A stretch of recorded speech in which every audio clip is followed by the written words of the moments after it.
the only way that to achieve the greater knowledge is through giving service. Accumulating a lot of merit through being generous, practicing compassion from practical way, not just sitting somewhere and contemplating on that, but practically sit on the ground.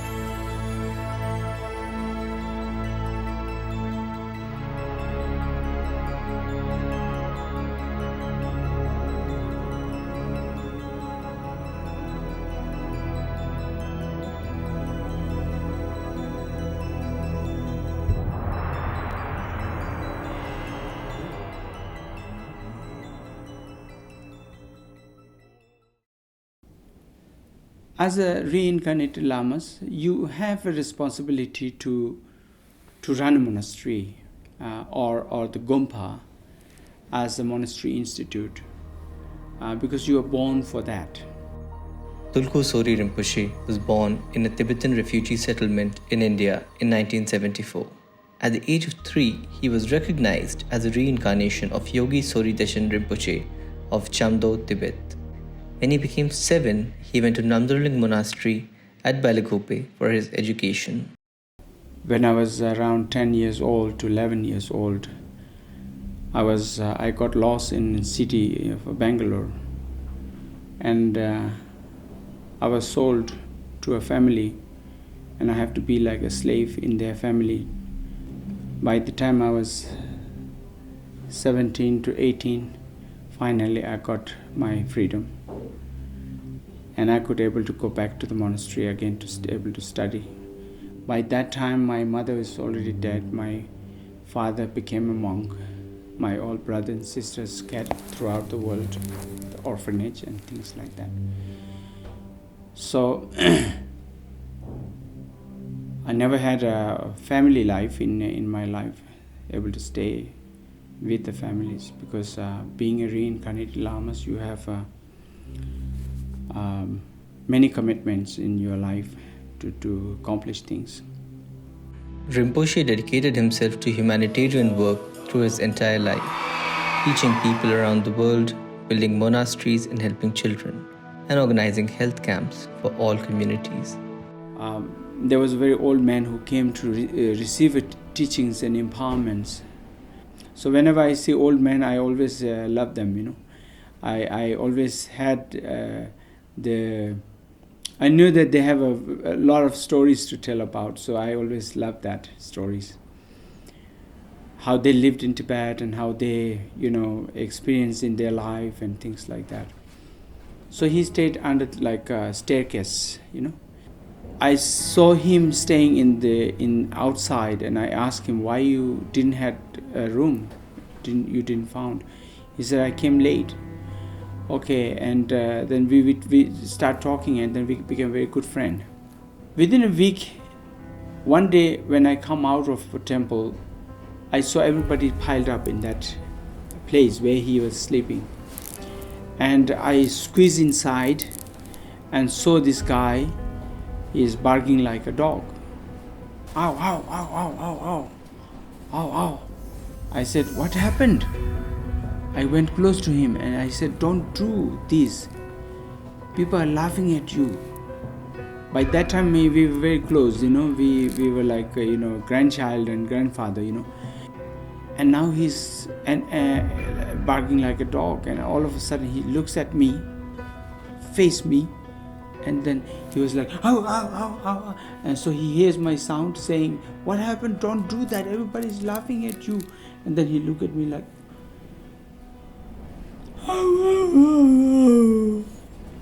tears dropped, cried, and then on top of that, then I shocked. This is not joking. He have something. He have some problem. And then somebody have mentioned to the doctors, the nurses, that we had in the camp, they immediately came and they said, okay, nobody stays close to him. We are going to take care of them. And they make all the monks go away. And, maybe 2 nights he stayed, whole night barking like a dog. And then he died. Seeing that, how he suffered, was never, no one should go through that, And this was the, I think, seed for me in my life. And I really dedicate that to that old man, all my merit that I would ever earn from doing vaccinating for the dogs and puppies. So this is my 3rd trip to Mainpat. And the way that it started was very by circumstance. I was going into a food store where I live, and there was a woman outside raising money for mosquito nets for this Tibetan refugee camp in Mainpat. And so I stopped and listened and made a donation. And I said, oh, do they ever have doctors come? She's like, no. Are you a doctor? I said, yes, I'm a doctor and I have a nonprofit. And we would like to see if we can come and help. So she called Rinpoche, and Rinpoche was like, oh, that would be great. No one has ever come to this area to help from the outside. And so that's how we first started to come here. We have a lot of problems with malaria here and typhoid. These are the 2 major issues here in the camp, plus the rabies. Primarily, we're giving typhoid injections, vaccines. We're also, jumping around, checking blood sugars, doing malaria tests, a little bit of wound care as well. Wound care, a little triaging, checking blood pressures and whatever the doctors need. We're kind of available, but seems to be mostly typhoid shots, just poking people. Many often I have to travel around the world to give teachings to many universities.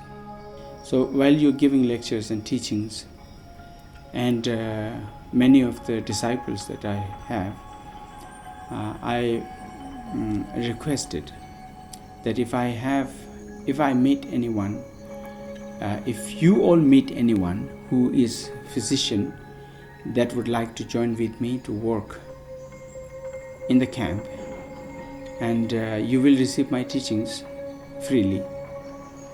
And the only thing you have to do is you fundraise and you come and do the service.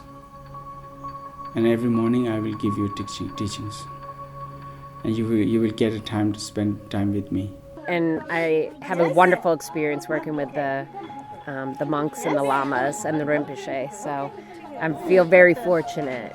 And when you are doing this kind of work from the heart, and I told all my doctors, I said, I don't have a toilet. You bring your own toilet paper. I don't have a mattress preparing like this, You don't get any luxury here, please. And you don't get even room. Bring your own tent. When you do the job with heart, it's all doable. And so we found very beautiful people, They understand our culture, this side of the world, this side of the traditions, and they respect very much, and they oftentimes want to listen to my teachings and go in that principle, follow that path of generating loving kindness and compassion. I think living and staying at the monastery with the monks has been incredible. That is definitely once in a lifetime experience, and they are amazing and so welcoming and so concerned about your own well-being, even though we're here to help them, and just makes you warm inside. Yeah.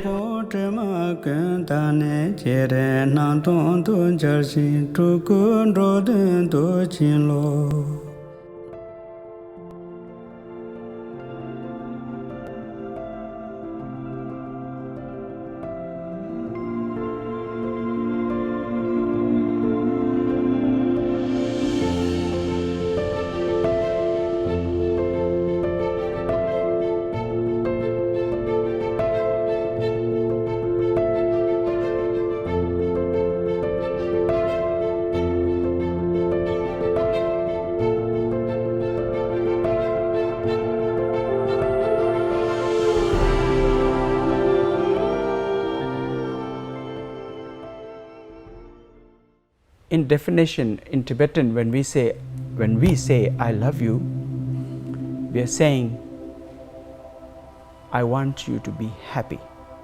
That is the true definition. I wish you to be happy.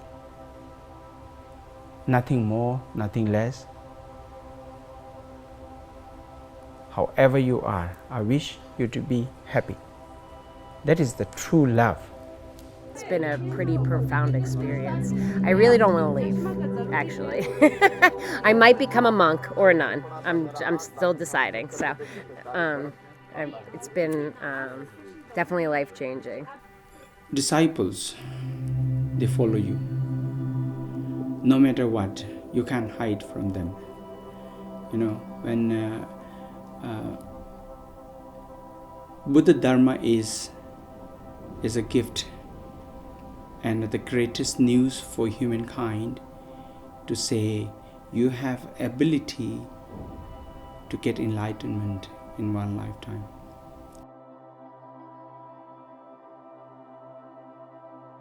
Siji lekso june sampewan jamne rinjen sumje jinlo karma sunam se jume be kuze tenjen zetin je bar shu